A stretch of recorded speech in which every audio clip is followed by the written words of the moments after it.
Before we get into today's Los Angeles Lakers report, I want to ask you guys this question.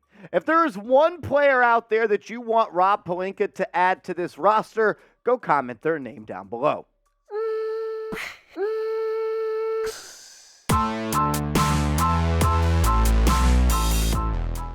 You are watching the Los Angeles Lakers report by Chat Sports. I'm Marshall Green. In today's show, we're going to break down the latest news and rumors surrounding the Lake Show as NBA free agency is just around the corner. We got the NBA draft first, but before you know it, NBA free agency will be here and trade season will start. And in today's show, we're talking about Rui Hachimura. There's some rumors about how much money he is expecting in NBA free agency. We'll also talk about Naz Reid because the Lakers have been linked to Reid. Sounds like they are interested in him. Then we're going to close out this show today talking about Myles Turner, as there's somewhat, at least according to reports, mixed feelings about the big fella's presence next to AD if he were to make the move from the Pacers to the Lakers. We're going to break that down first, but I think it's key to remember, in NBA free agency, the Lakers really don't have any cap space. They have some, but it's really going to go back to the players that are already on this roster. But they do have two available exceptions. Since they are a non-tax paying team,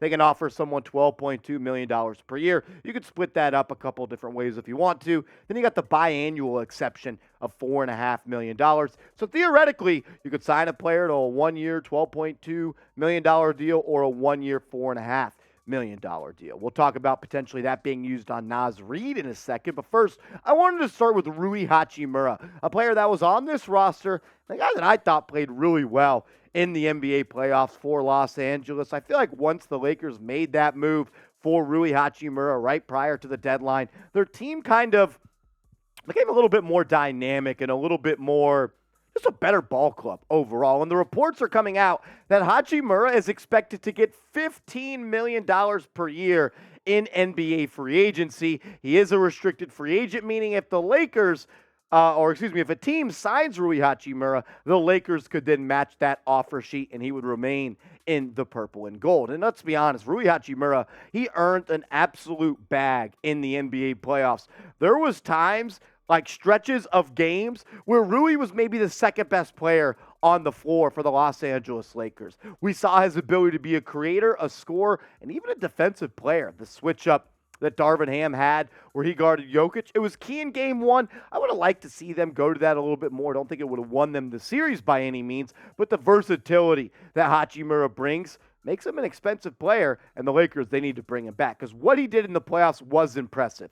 12.2 points per game, but he was really good in that Denver series. I thought he really elevated the level of play despite them getting swept. I like what he brings. He was hitting the outside shot at a really good percentage as well. This is someone that offers versatility to their lineup. When you look at what he did against Denver, the guy averaged almost 15 points per game, which was huge. He's a player that I think the Lakers absolutely have to keep around, no doubt about it. 15.3 points per game against the Nuggets. Shot just 33% from three, but 53% overall. He was also really good against the Golden State Warriors. He was good all playoffs. That's why he averaged almost 13 points per game. And you got to bring it back. When you made the move for him, it wasn't just so you could have Rui Hachimura for the next 30, 35 games on this roster. He's still a really young player. I believe he's like 20. I'm going to just check real quick just so I know how old he is. 25 years old. So he's still got time to develop on this timeline. You got to bring him back. It may cost you a little pretty coin, but at the end of the day, you don't see really many 6'8" swingmen that can play the 3-4, even a little bit small ball 5, can score on the outside, has a nice little mid-range package as well. Hachimura really impressed me with the Lakers this year. The question is, would you pay him $15 million per year? Let's say he signs an offer sheet with the Washington Wizards, 3 years, $45 million per year.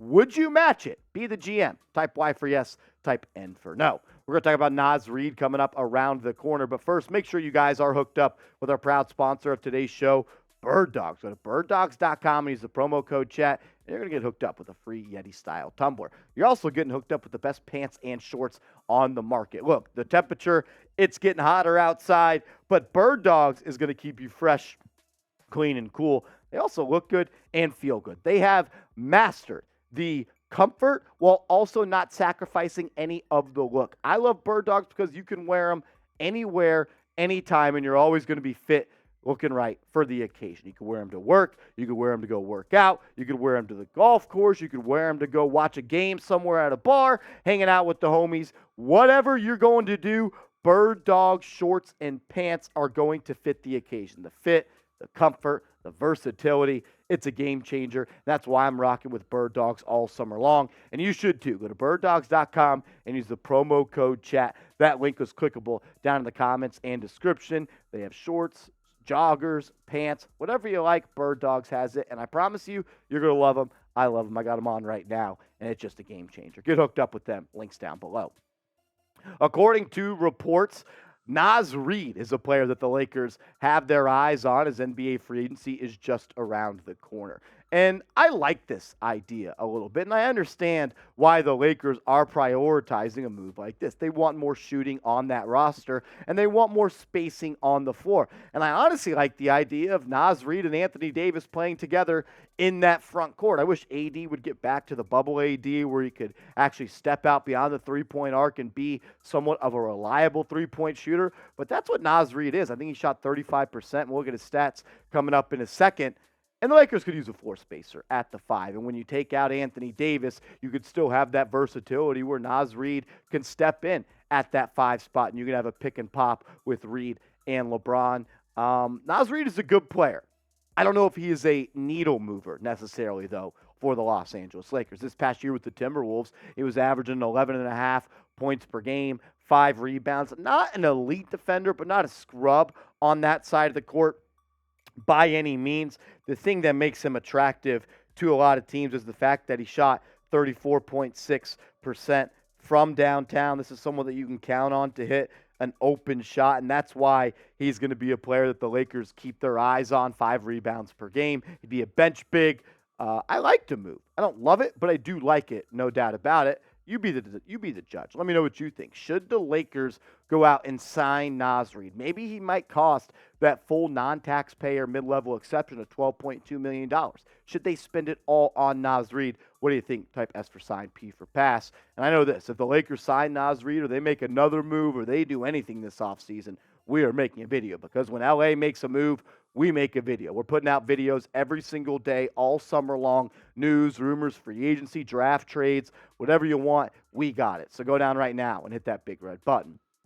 Let's close out the show talking about the big fella out east, Myles Turner. I've always had a strong liking for Myles Turner in the game that he brings. Look, when you are the definition of a 3-and-D center, which Myles Turner is, he's led the NBA in blocks before. He can knock down the three-point shot. He's intriguing. But the thing is, reports are coming out that people in the Los Angeles Lakers front office are concerned about a Turner and Anthony Davis fit. And we'll break that down, but you got to admit, Myles Turner is one hell of a basketball player, and he is extremely talented. Not many players in the world replicate the skill set that he does. He is an elite rim protector, like elite rim protector. And he's a guy that can step out and hit the outside shot. And this year, he took his scoring profile to another level. He was really the last 3 years the guy that averaged 12, 13 points per night, got all the way up to 18. It was a bad team in Indiana. Someone had to score the points.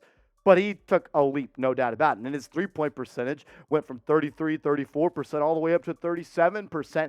And he was also healthy for a good chunk of the season, which had been a concern for me when it came to Turner playing less than 100 games in the 2020 and 2021 season. But he played in 62 games this past year.